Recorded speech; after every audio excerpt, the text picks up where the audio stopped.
Saya Mr. Ramli. Semua orang percaya saya dan saya lama kerja kapal, saya lama jadi pungkawa. Sudah ada sekitar ratusan kapal saya kerja dan saya asli orang Bugis. I am Bogeyman.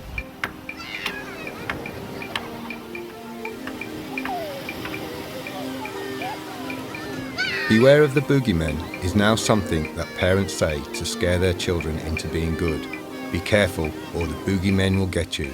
But back in the 18th century, the boogeymen were very, very real and were murdering, pillaging, plundering pirates, plying the seas along the spice routes of Indonesia, and were the scourge of colonial traders. Beware of the boogeyman was used to scare sailors into action. The boogeymen, or Bugismen, weren't imaginary monsters.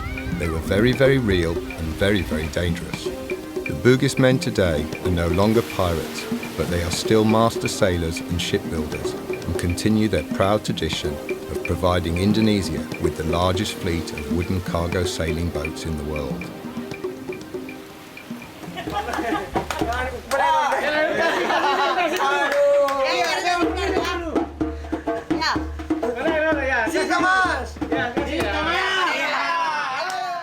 Comprising of about 17,000 islands and straddling the equator between the latitudes of 11 degrees south and 6 degrees north and the longitudes of 95 degrees east and 141 degrees east is the island nation called Indonesia. The name Indonesia comes from the Greek words Indos and Neos, meaning island, and this area is often known as the Ring of Fire because of all the active volcanoes in the region. Fossils and the remains of tools show that the Indonesian archipelago was inhabited by Homo erectus, popularly known as the Java man, between 1.5 million years ago and as recently as 35,000 years ago. Homo sapiens reached the region by around 45,000 years ago, and in 2011 evidence was uncovered in neighbouring East Timor showing that 42,000 years ago these early settlers had high-level maritime skills and by implication the technology needed to make ocean crossings to reach Australia and other islands, as they were catching and consuming large numbers of deep-sea fish such as tuna. In an archipelago, it is obvious that seafaring skills are important, and although Indonesian sailors are renowned for their maritime skills, none are as revered as the Bugis Konjo peoples of South Sulawesi, and in particular the Bugis craftsmen from the villages of Ara, Bira and Tanah Baru in an area called Bonto Bahari. It's amazing to think that an expression so ingrained into the English language, known throughout the world and used to scare little children, derives from this small area of Indonesia. Beware of the boogeyman was a rallying cry to encourage colonial sailors to look lively as the dreaded black sails of the Bugis pirates appeared on the horizon. Today the boogeymen will have to adapt again as the changing environment will mean in the near future the sites of boats being traditionally built on the beaches of Bonto Bahari will only be found in photographs and film. Join us now as we document the building of one such Bugis schooner, Calico Jack, and explore the history, legends, rituals and sacrifices involved in the boat building process. Taking 3 years to complete, we chart the progress from the cutting of the keel to the hoisting of the sails. Along the way, we discover the origin of the Bugis seafarers, his stories of piracy, human sacrifice and magic, and meet the boogeymen.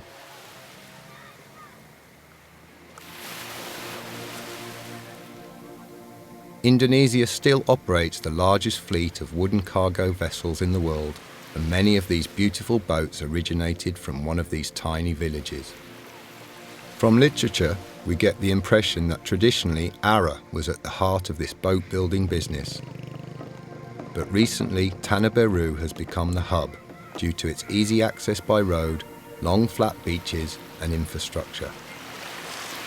The men from Ara, however, still travel to many parts of Indonesia exporting their extensive skills for which the Bugis people are renowned.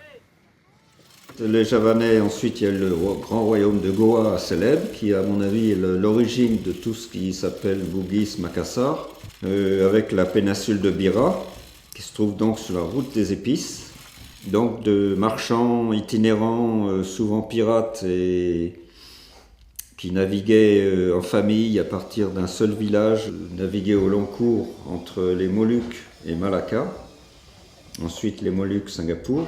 Une fois par an, ils amenaient des produits de la mer et des sarongs et des produits de l'archipel depuis l'extrême est de l'Indonésie, de l'archipel indonésien, jusqu'à la Malaisie. Ces gens-là, ils exploitent des bateaux de transport, mais les bateaux sont en général construits par des hommes de Tanah Biru ou de Ara. Les influences sont très très variées. On a des influences chinoises, des influences arabes, ensuite portugaises et hollandaises.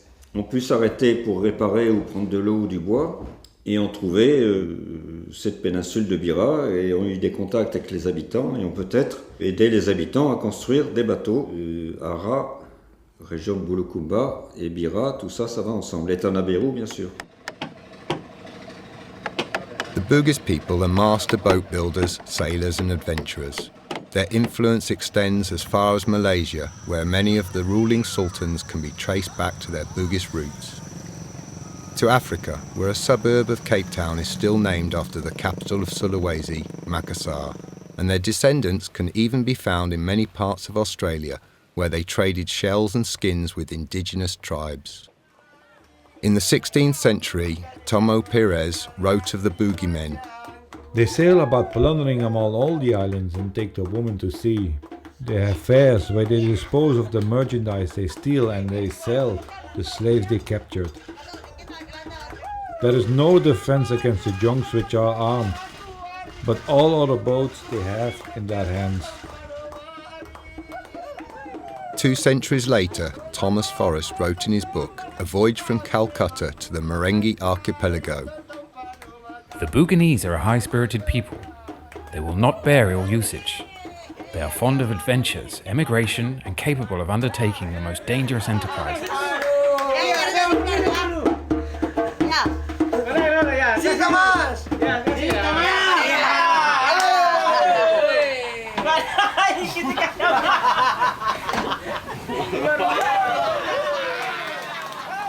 This description, written in the 18th century, is as true then as it is now, for the proud Bugis sailor can be found in all 4 corners of the world, and the industry of boat building still continues on the beaches of Ara, Bira and Tanah Biru to this day.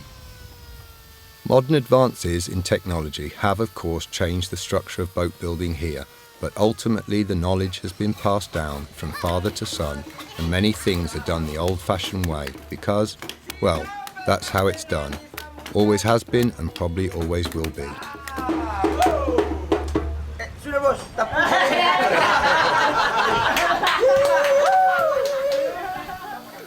That's not to say things haven't evolved, for the Bugis people are adept at refining tried and tested ideas and modifying them to suit their needs. A local legend states that the first boat the Bugis people saw was a shipwreck, washed up on the beaches of Bonto Bahari. From this wreck, the men realised how to build a boat and how the sailing rig worked, opening the world to them and creating trade links with others. This boat, according to legend, was a magical vessel belonging to the Prince Sawada Gading. The prince had apparently an unnatural relationship with his sister and was banished from the kingdom by his father.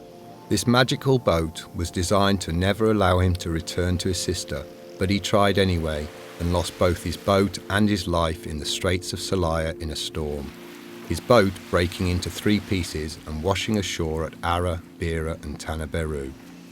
Interestingly, the hull and body of this magical boat washed ashore at Ara and Tanah Biru, where the tradition of boat building continues today. The mast and rigging washed ashore at Bira. The boys of Bira today do not learn how to build boats like they do in Tanah Biru and Ara, but learn how to sail them, and many men from this village can be found working on cargo boats and oil tankers across the 7 seas. The Bugis people today mostly build and sail boats, and it is difficult to imagine that once these gentle people were the infamous Bogeymen, the subject of sailors' nightmares.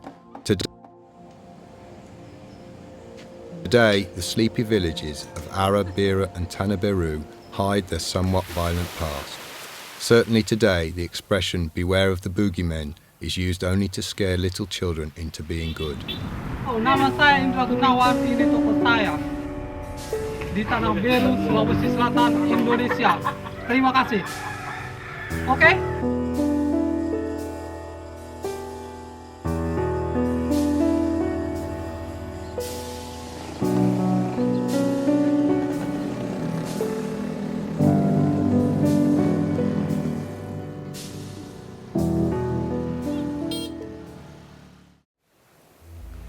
Traditionally, when Bira was a bustling port on the spice route and home to the Bogeymen, the returning captains and crews had to navigate the dangerous Straits of Salaya where the prince lost his life. Nowadays, the main port is located in Makassar and the crews return by road, but the Cape still remains a difficult passage, with currents meeting and creating dangerous rips and whirlpools. Whirlpools large and powerful enough to drag fishing boats and their crews to Davy Jones's locker. So much so, the families of sailors still offer sacrifices when their loved ones pass this point. Traditionally, the sailors of this region would sail with the monsoon trade winds and would not return for 9 months or more. The fleet of Bira once contained more than 100 boats. They would sail east with their cargoes on the west monsoon, roughly from October till April, unload and trade their goods, returning on the following trade winds with new and exotic items to sell. Often these sailors and boats never returned, and most families here have stories of ancestors lost at sea. Because of the tradition of sailing with the trade winds, here in Bonte Bahari there is even a wedding season, where men returning from their voyages would get married and start families before the need to sail on the monsoon trade winds again.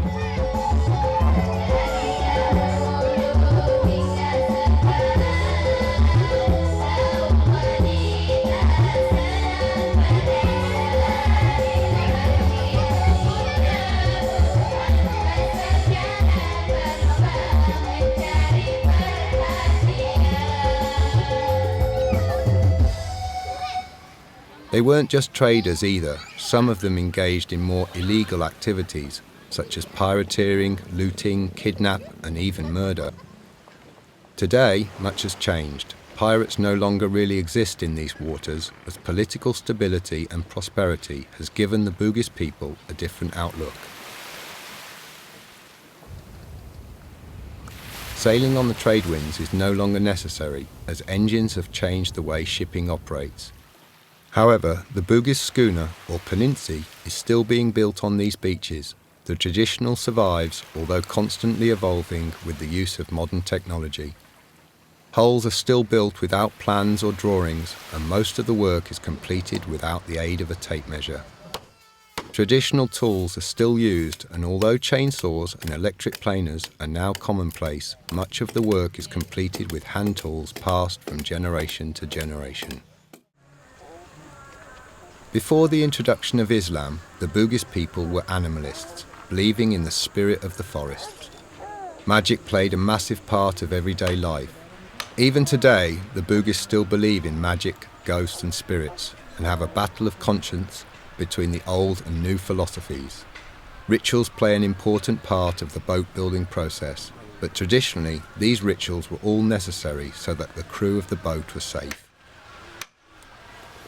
The Bugis people believe the boat has a soul, and this started with the fact that a tree has a soul. Even the cutting of the trees was a hazardous exercise and must be completed in a special way. Itu pertama kita mau masuk hutan, mau tebang kayu, paling sedikit orang, 5 orang atau 7 orang, dan kita bawa telur, beras kuning, sama beras hitam, ya, dan kita bawa juga bikin api untuk supaya dia itu pohon kayu mau ditebang itu aman, tidak kayu tidak ada masalah lagi, biar dibikin kapal tidak masalah, dan kita orang menebang juga tidak ada masalah lagi karena sudah dikasihkan yang punya kayu, itu namanya bahasa saya setan. Upon finding the right tree, it was important not to let the shadow of the lumberjack fall on the tree, and the Punggawa would conduct a dialogue with the forest spirits about his intentions. Bismillahirrahmanirrahim. Assalamualaikum warahmatullahi wabarakatuh. Saya Pungkawa masuk di hutan untuk mau menebang kayu, dan cara-cara saya menebang kayu bahwa saya adalah pertama-tama saya kelilingi pohon kayu 3 kali, dan kedua saya ambil tanah, sapukan semua seluruh badan, ya. Saya permisi dulu bahwa penunggu kayu, bahwa saya anggap saudara supaya kayu itu baik, tidak ada selusi. When the spirits were reconciled, he could then prepare for his first blow of the axe. Firstly, he would chant a Konjo spell. Kutak bangi kayuna nukamarulillah ilakaim nakuhayuangi lopinna istuar baranna sabaki nanai dalekna istuar durungi Mr. Ramdi. The first strike of the axe was also significant. Made in an upward motion, the tree must fall in the right direction towards the boatyard. The Punggawa would have a mental plan of the boat in his mind, which he would use to cut the trees needed for the Phinisi. The Phinisi, in many ways, was built in the forest and then transported piece by piece back to the beach for construction. Now that the wood is transported by sea or road, these traditions have been lost, as has, unfortunately, a certain respect for the forest and the environment. However, some of the traditions lost are not such a bad thing. For years ago, human sacrifice was an integral part of the boat-building process. Even today, sacrifice still exists, but takes the form of slaughtering goats and chickens. The future prahu is built on the beach under a shelter called a bantalang. This area is used year after year, and the area becomes thick with wood chippings and sawdust. The shaded roof is heightened accordingly as the progress of the boat develops. The Bugis people believe in the spirit of the Phinisi, and the laying of the keel ceremony is an important part of this process. The date when the ceremony takes place is guided by the village chief and mixes Islamic prayer and traditional practices to ensure the safety of the crew. The Haji, or spiritual leader, burns a magical chisel over incense and says a prayer from the heart without moving his lips. The sun rises in the east. This is the bringing together of it. Rejoice at it and the chiseling of it. Be silent at the thought of it. At this point, he makes a cut in the keel with his magical chisel. The chisel used at the cutting of the keel ceremony can become a weapon, and it is believed if the owner has a disagreement over wages or such like, the Punggawa can burn this chisel over magic oil and the boat will never return from the sea. Wood chips cut by this chisel are then given to the owner and kept by the Punggawa, and a section of the keel is sawn off and offered to the boat's spiritual home, the sea. This is an important time in the process, and it is believed that the head worker and the future owner are in some ways making a family. The ceremony provides direct contact between the natural and supernatural worlds. The union of the keel with its supporting post symbolises the sexual union which begins a new life. Blood from the chickens smeared on the keel represents the first night of the marriage union and also purifies any taboos which might have been broken. A ring is even presented to the Punggawa to represent this marriage. A square mortise hole is then cut into the keel, representing a vagina, and a tenon joint is cut into the supporting post, representing a penis. Offerings are placed into this mortise joint to provide strength, prosperity, safety and luck. Gold, iron, cotton, some rice, and traditionally a leaf from the first tree are wrapped in a white cloth and placed here. After the keel ceremony has taken place and the spirits are appeased, the real work of building the Phinisi can begin. Ini adalah Muhammad Ramli selaku punggawa dalam pengerjaan kapal ini. Selama saya jadi tukang perahu, saya sudah mengerjakan kapal sekitar 20 lebih. Mulai hari ini karena hari yang baik, saya memulai memotong lunas. Sudah memotong lunas, saya kasih berdiri linggi di belakang dan saya sambung pemarun di depan. Sudah itu saya pasang lambung. Langkah selanjutnya memulai pasang lambung. Kalau sudah pasang lambung, saya pasang gading. Sesudah itu saya pasang gading, saya pasang senta, lepe. Sudah itu saya pasang lambung kapal. Ya. Terima kasih. Terima kasih.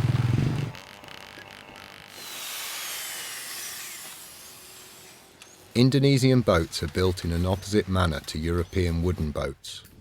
In Europe, traditionally the ribs were set first and the planks were then fixed to the ribs. However, here in Indonesia, the planks are set first by eye and rule of thumb and the ribs are placed in afterwards to supply strength. Kalau tidak dikasih lem, tulang tidak rapat semua. Kalau diratakan begini baru kasih lem, kapal tidak bisa kwek kwek kwek kwek. Kalau gading tidak rapat semua, kapal kalau dia jalan kwek kwek kwek kwek kwek. Oke? Nah. This is a risky but possibly more rewarding technique, for when done correctly the superstructure is very strong. However, the consequences can leave the vessel lopsided and misshapen.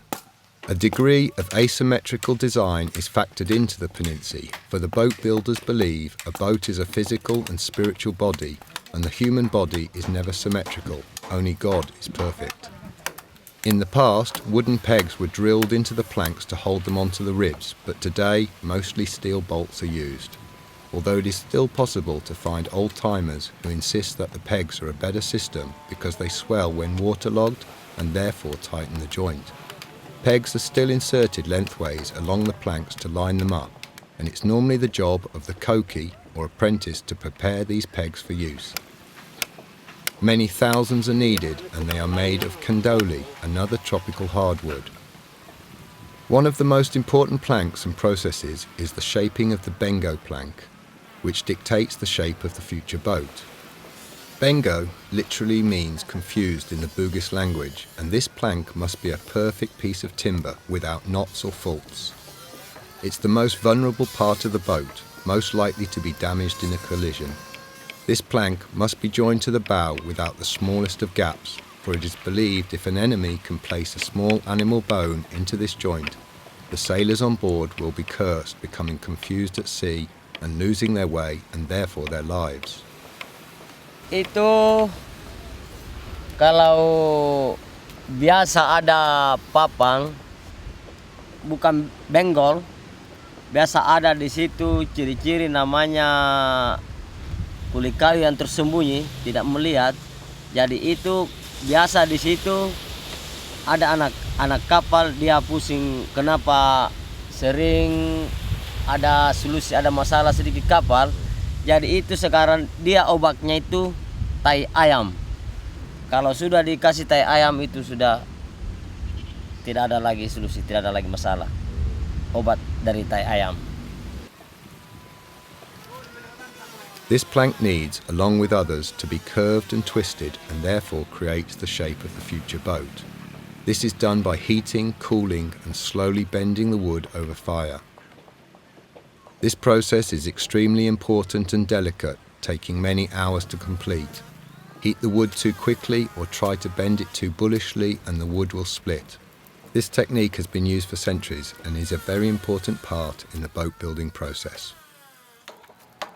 Honour and tradition play a large part in building boats, and the Bugis people believe it is important for them to have good relations between themselves and the future owners, so that no accidents will occur in the shipyard or when the boat is finally at sea.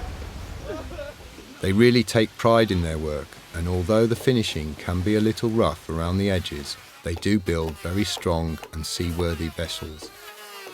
Mr. Ramli dulu tidak pernah happy-happy. Saya pertama saya happy, saya kerja Calico Jack. Semua bagus semua. Mister bagus semua. Mr. Ramli happy, Mr. Randi happy, Mr. Baso happy, Mr. Ramo happy, Mr. P kamu dino. Tua.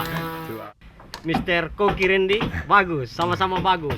Semua nama di sini bagus. Mana? Mr. Jamie? Hey man. Oke. Bugis. Oke.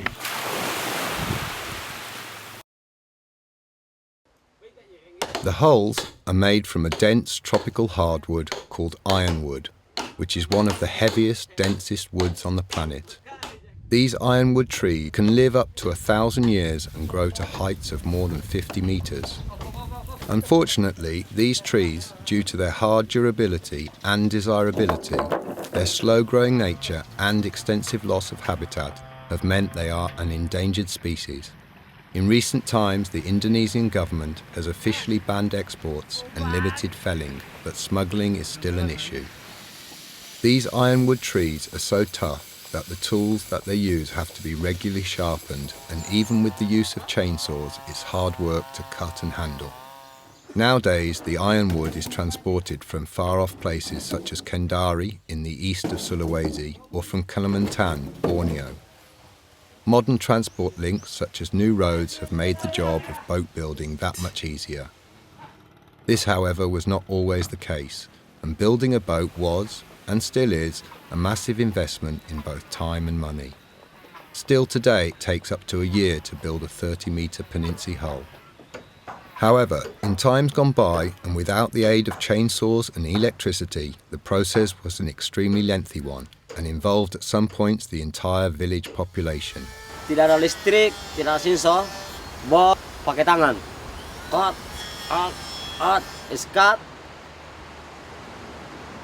dorong. Iya, belum ada listrik. Dulu, biasa tidak ada kayu rapat papan dalam satu hari. Karena bor lama sekali. Lama, bisa-bisa ini, longgar, goyang terus. Karena begini ya. Iya, sekarang dulu, sering saya menangis. Tidak seperti kalau putar begini ya, tangan, ini habis. Ini. Dulu pernah habis ini. Iya.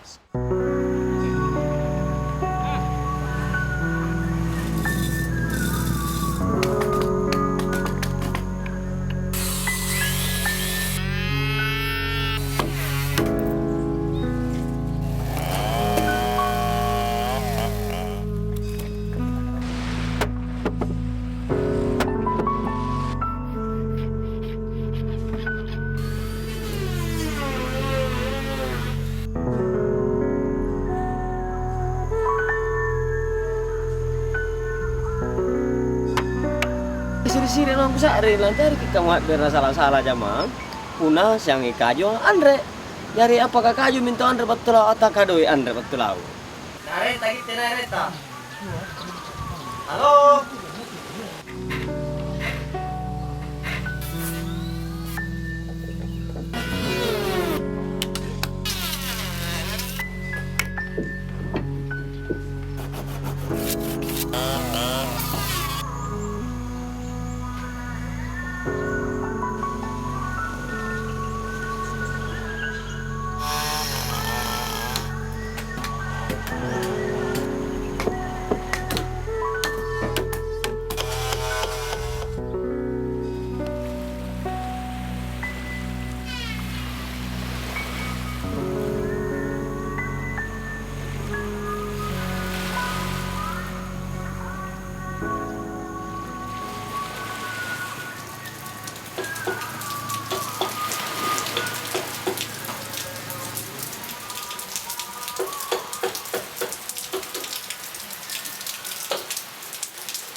Mr. Ramli, kapan Anda pikir hujan berhenti? sebentar malam sebentar nanti malam hari ini Calico Jack sudah pasang tajuk dan solor sudah hampir selesai. Calico Jack.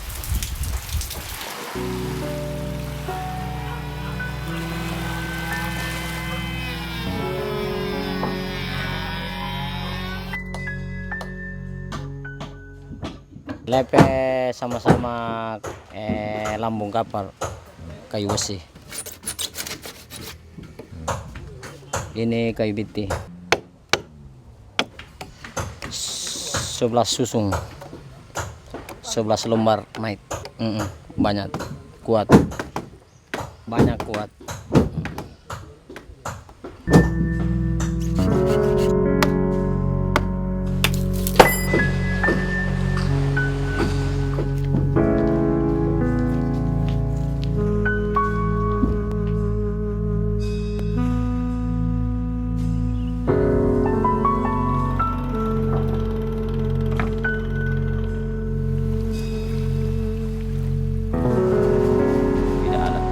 Makanya semua orang percaya sekali Mr. Ramli, dia percaya sama Mr. Ramli.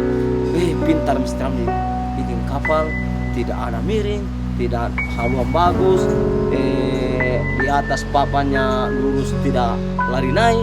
Ya saya bilang itu, makanya Mr. Ramli semua orang suka sama.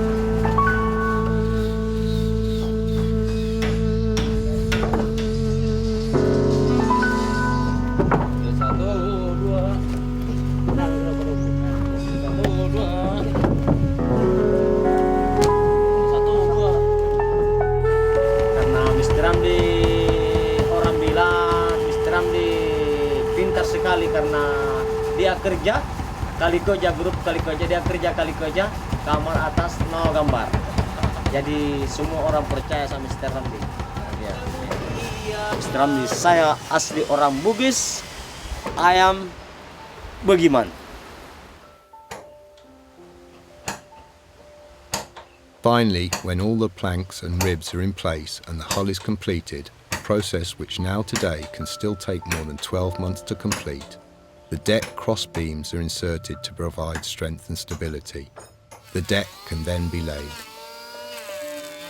At this point, ladies are allowed to come on board, for before the deck is laid, it is considered bad luck for ladies to step onto the boat. At this point in the construction process, roofs and cabin superstructures are made. Decks and cabins are created using carefully chosen teak and locked together with tongue and groove joints. After Mr. Ramli and his team have completed the hull and the superstructure, their work is done. The caulking of the hull is then undertaken and the boat starts its spiritual awakening as the paint is applied. According to a Professor Collins who documented Phinisi boat building in the 1930s, there are many human sacrifices involved in the boat building process, as it is necessary to pass life force into the prahu. One particular gruesome ritual, according to him, took place during the caulking and painting of the boat process. The milk of 7 pregnant women, the dew from a spider's web, considered to be nature's perfect builder, and the nipples cut from the ladies was mixed into a paste and applied to the hull. This long-forgotten tradition has become, thankfully, long forgotten, but according to Collins, at one point in time, this was an integral part of the boat-building construction. Today, the caulking process, the means in which the hull is sealed and waterproofed, mixes ancient and modern techniques. It starts early in the build when a layer of tree bark is placed between the planks. Dikasih barut, karena nanti kalau sudah dipakai tambah keras, tak bocor. Iya, bagus. Then modern nylon line is hammered into the spaces. Coconut husk is then pounded tightly in. Finally, epoxy glue is pasted on top, hopefully sealing the hull. The best well-made boats enjoy a completely water-free bilge, which is quite an achievement for which any Punggawa is rightfully proud. Semua orang kalau kapal baru turun di air, banyak air di dalam. Kalau kalian coba lihat, tidak ada. Ada air di dalam tapi air hujan. Kalau air laut tidak ada. The Phinisi is then almost ready for launching. However, one important job remains, the fitting of engines and propellers.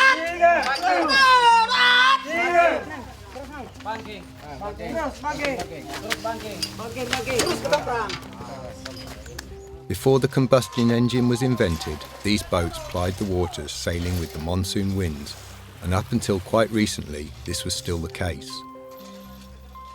However, with the introduction of engines, this has changed how these boats operate and even who's using them. Now, although they are still used as cargo and fishing boats, a large number of Phinnisis have been converted into sail and dive charter boats, taking tourists on dive destination holidays to the wonderful islands of Indonesia. Calico Jack is one such boat and is being fitted with engines. In this case, two 220 horsepower diesel engines designed to deal with the fierce currents in the surrounding waters. The boring of the propeller shaft and subsequent lining up of the shaft to engine is a very difficult and precise job. Amazing when they get it right, disastrous when it goes wrong. Here with Calico Jack, the master craftsman got the process perfectly correct. After the engines and rudder system have been installed, the launch date can be set. Consulting the village chief for the most auspicious date on the lunar calendar achieves this. On the evening before the launch, the first ceremony, called the Bersanji, is led by the imam of the village. The group sit around a special pot, which contains a concoction of magical herbs. The guru reads a spell and sprinkles the magic brew upon the heads of the owner and crew. The launch is a very nerve-wracking time for the Punggawa, for just as an expectant father waits upon his newborn child, so the Punggawa awaits the birth of his Phinisi.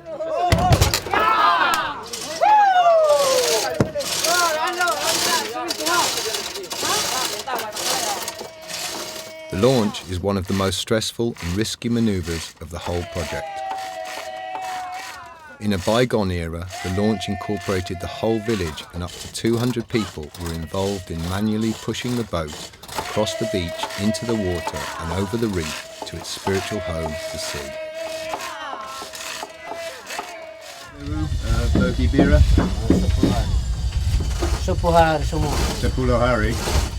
Tapi saya pikir tidak, ya saya pikir tidak ada musik. Musik. Tapi ada wanita besar. Sudah sudah ini. Gila. Ya. Saya pikir teman saya ini mau diproses dalam rumah sakit karena dia pusing. Oke, kita mulai. Oke. Ya. Tapi saya no. Oh my God. Each Phinisi is given a sex, and the Punggawa, who receives a message from the boat in a dream, determines this. Calico Jack is apparently male, and therefore will need to eventually enter the harbour after the launch in daylight hours as per tradition. Traditionally, at the launch ceremony, the new Phinisi was pushed over a prisoner who was buried up to his neck in the sand on the beach. This ensured that the life force was passed from one being to another and completed the cycle of life. This no longer happens, but a sacrifice of a goat is expected.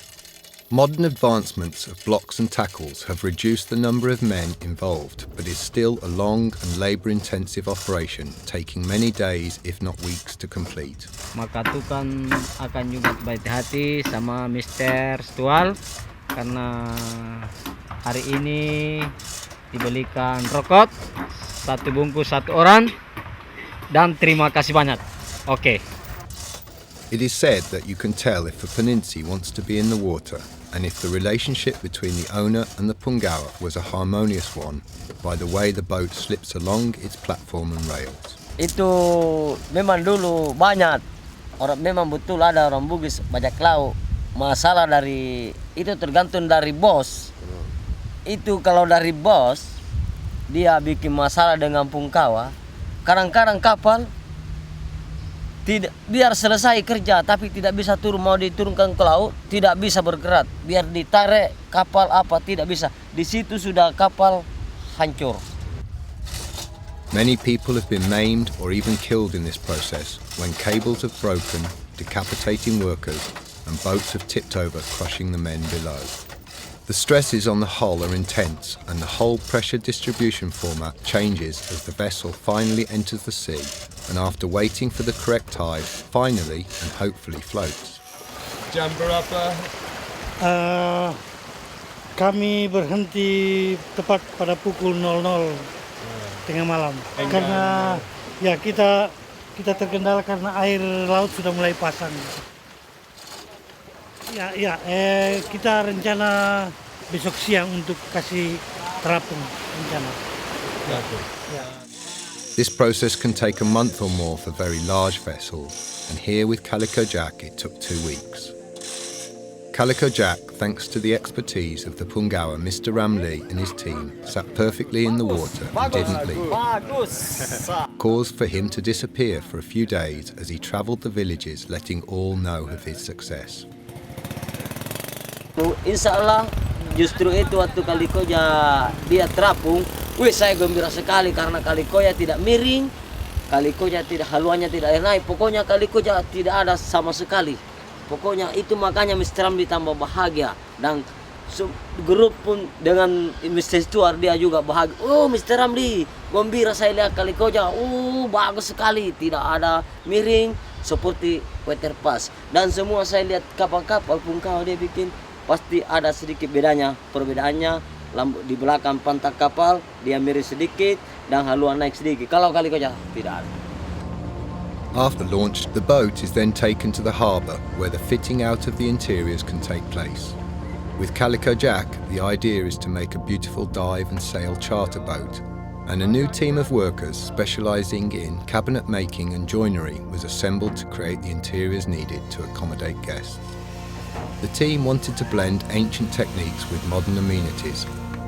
Master carvers were brought in to decorate the boat with carvings mixing the styles of European and Indonesian designs.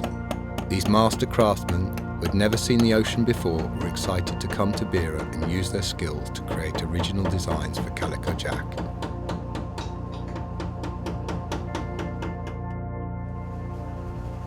These motifs were drawn by a European tattoo artist who has travelled the globe studying ancient tattoo techniques and carved by the master craftsmen from the Tanah Toraja province in central Sulawesi.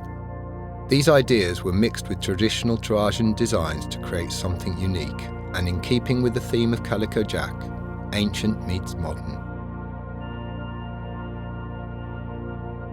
As for modern amenities, the boat is equipped with 5 ensuite cabins and the latest modern developments such as a water maker, solar panels and LED lighting. Over 1.5 kilometres of cable was used for the interior electrics, and the boat features more than 100 LED lights. Last, but by no means least, the masts are stepped and the Phinisi rig is made.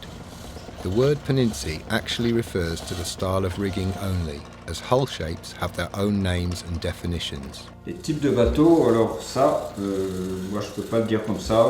J'estime qu'en 1900 il y avait encore 50 modèles de bateaux dans l'Indonésie. Je parle de bateaux à voile, de transport. En 1970, on pourrait dire 15.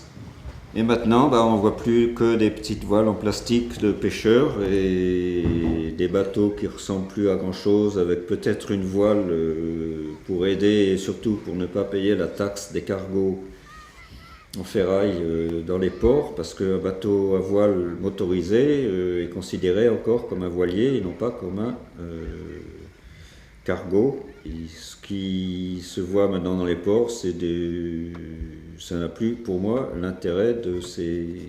Même s'ils sont construits encore traditionnellement.